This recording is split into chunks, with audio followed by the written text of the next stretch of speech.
we're Maddie and Maya, and welcome to episode 4 of our Out of Programme Fellowship mini-series.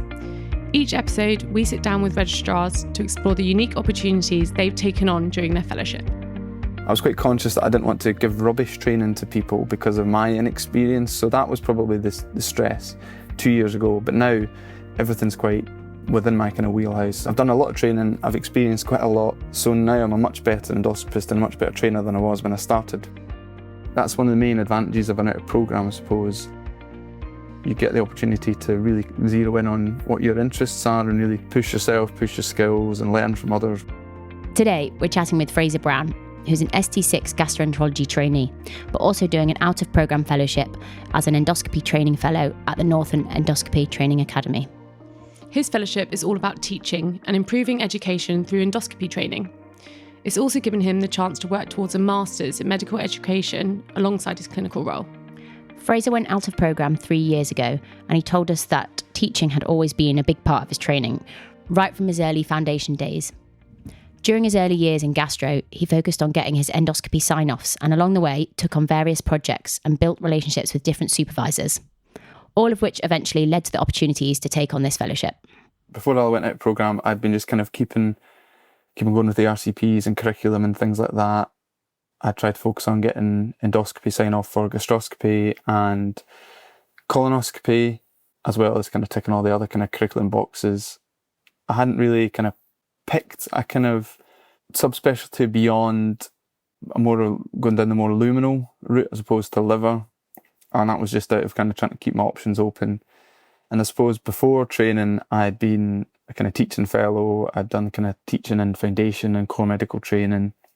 Along the way, I kind of picked placements based on sort of what other registrars said about the quality of the training and some of the kind of role models there.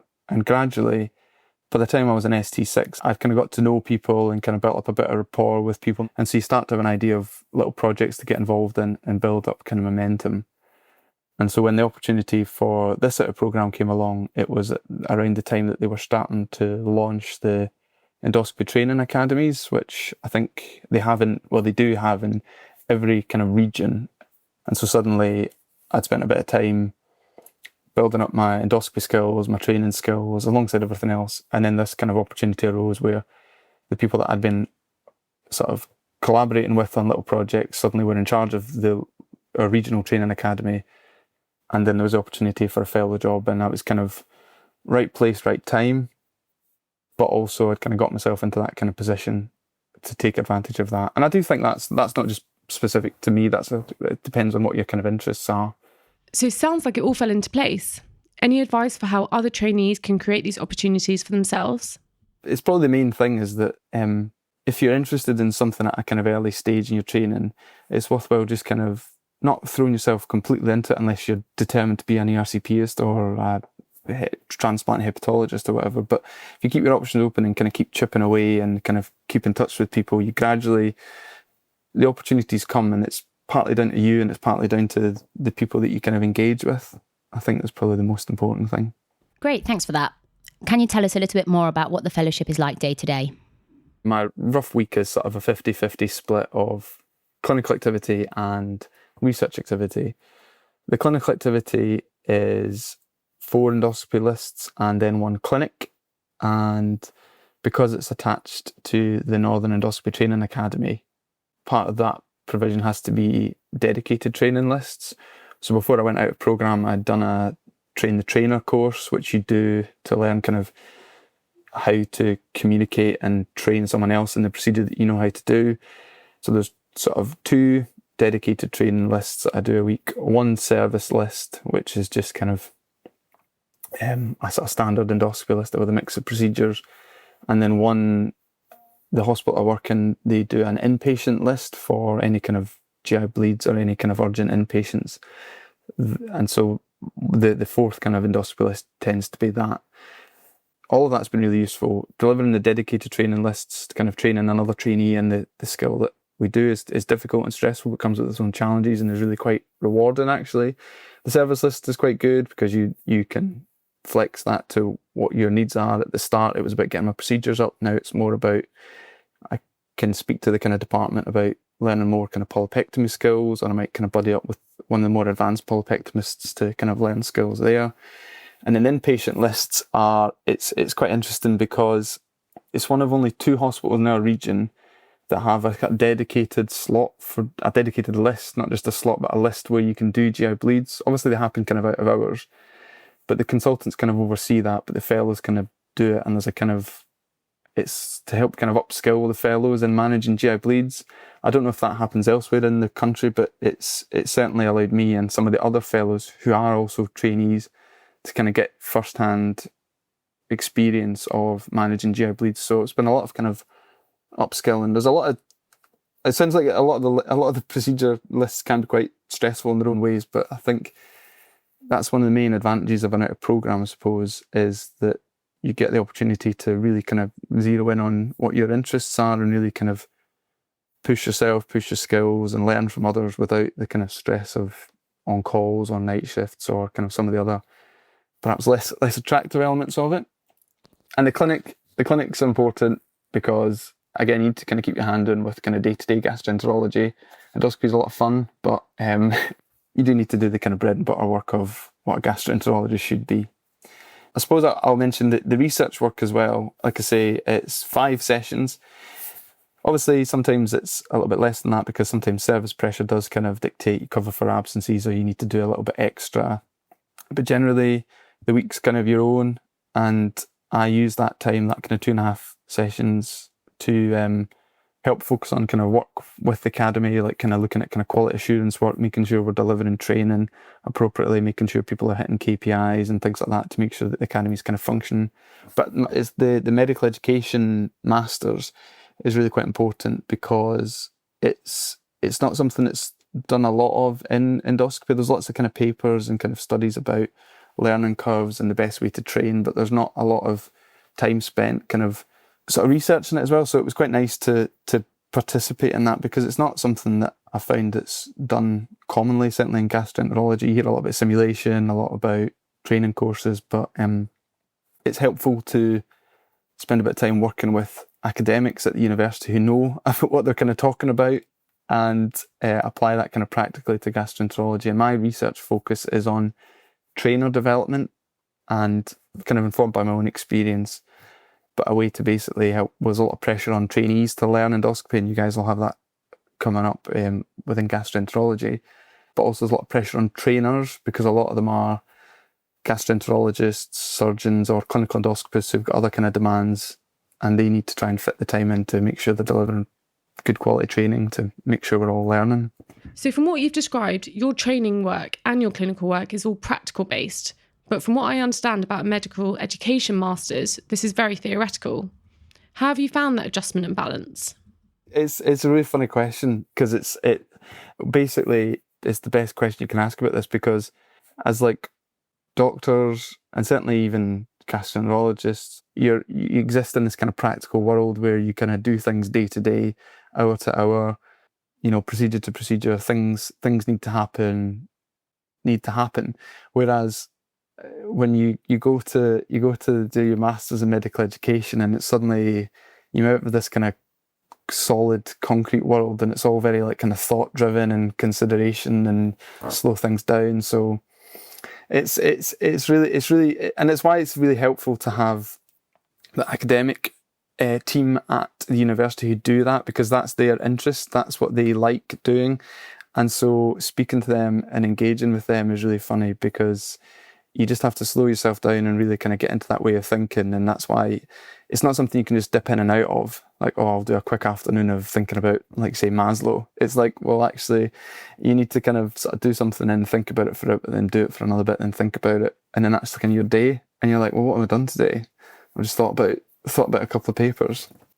And that has been like the kind of challenge. It's kind of been doing something to bring yourself around to a different way of thinking. But I don't think I couldn't do that solely. It's really useful to kind of come and bring it back to a lot of the kind of practical side. I don't think I could do a practical clinical job and then have research that I don't think, for me personally, wasn't directly like relatable to one another. Yeah, I completely get that. Are there any other aspects that you found particularly challenging?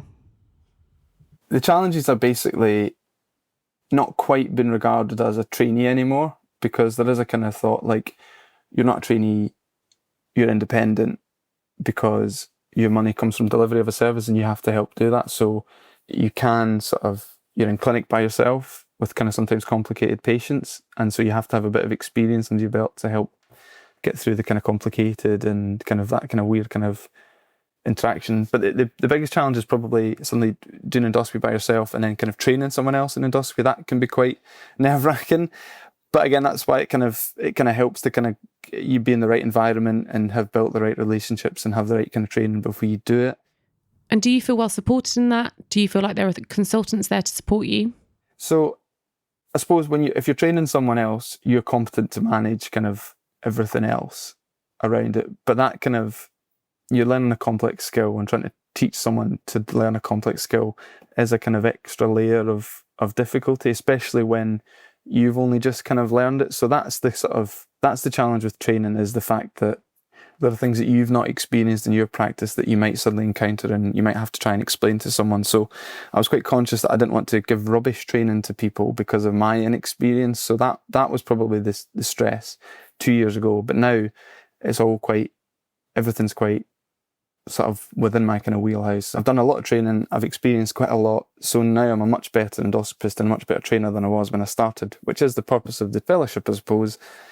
But yes, that's probably the challenge, is suddenly not just being an independent endoscopist, but an independent trainer responsible for someone else's education and not wanting to give them a low quality training encounter because of your inexperience. So that was probably the hardest bit in the first kind of sort of 3 to 6 months or so.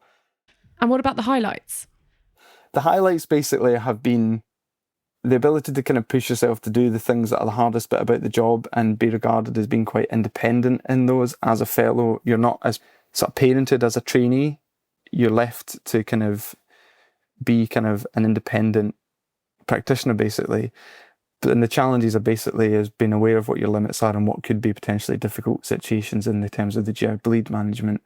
But I think that's one of the main advantages of an out of programme, I suppose, is that you get the opportunity to really kind of zero in on what your interests are and really kind of push yourself, push your skills and learn from others without the kind of stress of on calls or night shifts or kind of some of the other perhaps less attractive elements of it. But there's definitely, these fellowships are offered by places that want to support that learning and give you that opportunity. So it's not just like, we need a fellow, let's just leave them to it. And so, like I say, it was never really worrying. I never had nowhere to turn whenever there's kind of bleeding or anything like that. You can't get under control. These endoscopy fellowship jobs exist in good places for that. And speaking of MedReg, how are you finding life without the MedReg component of the work schedule? Good. Don't get me wrong. It was very good. But I'm missing it a bit now because, you know, the first year it was like, oh, this is great. I know what I'm doing weekends and evenings and that kind of thing. And it was that made up for the pay cut. By year 2, I was quite comfortable in my groove, but I had an eye on the third year. And this year I've been thinking, I kind of need to get my eye back on the ball here. And if I'm honest, it's again, like I say, these fellowship jobs, I think they really do prepare you for consultant life, and it makes you more appreciative of the fact that, you know, as an IMT trainee, as a MedReg, you really are at the kind of peak of your general medicine knowledge, aside from when you're at maybe you're an acute medic, I suppose. But it really does make you appreciate the fact that consultants do like about 10 other things and they're thinking about different things, and so you really need to keep your eye on the GIM ball is difficult. And so, you know, it'd be nice to get back to it for a little bit. Some of the other trainees that we've spoken to have mentioned that their pay's changed, either for the better or for the worse, during their fellowship. Has it affected you at all? Yes. So yeah, it definitely kind of factored into the decision making. I suppose you just have to kind of factor that into your planning, I suppose. Where are you in terms of kind of renting, mortgage? Do you have a kind of a shared mortgage with a kind of partner or not? And how can you kind of adjust things? I was quite fortunate. We're all quite fortunate in the sense that we do earn quite well, but there is a kind of significant pay cut. I'm fortunate that my partner and kind of she picked up some extra shifts as well, and I kind of picked up some extra opportunities at the weekend, I suppose. That doesn't really help you with kind of mortgage kind of things, like kind of like loose sort of like, I'll pick this up or that up. So I suppose it comes into planning, is if you should have a kind of open kind of conversation with the people that you're going to be employed with as to how much the pay is. Generally, the consultants don't tend to know the ins and outs of it. They're kind of focused on the kind of clinical job. But if you ask them about who to approach in payroll, and also I could say the BMA are quite useful for that, because they give you a kind of equivalent of what your salary should be at a given point, and you should just make sure you know that to speak to payroll. Payroll are very helpful. They deal with a lot of people, and if you just kind of explain to them what the situation is, then they should be able to advise you exactly on what the pay is going to be, as well as if you know anyone else that's doing the fellow job. And then just trying to sort of speak to the mortgage company and your financial advisor about how you can kind of make it all fit.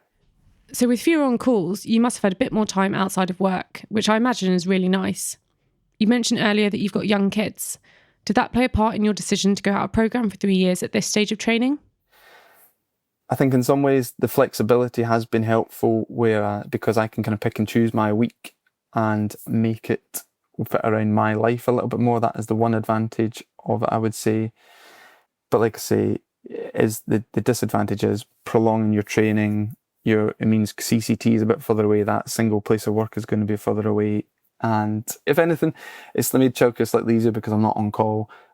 But it has kind of pushed CCT further back, and there has been the kind of sort of financial planning that we've had to do. But it's possible, but you just need to kind of plan it.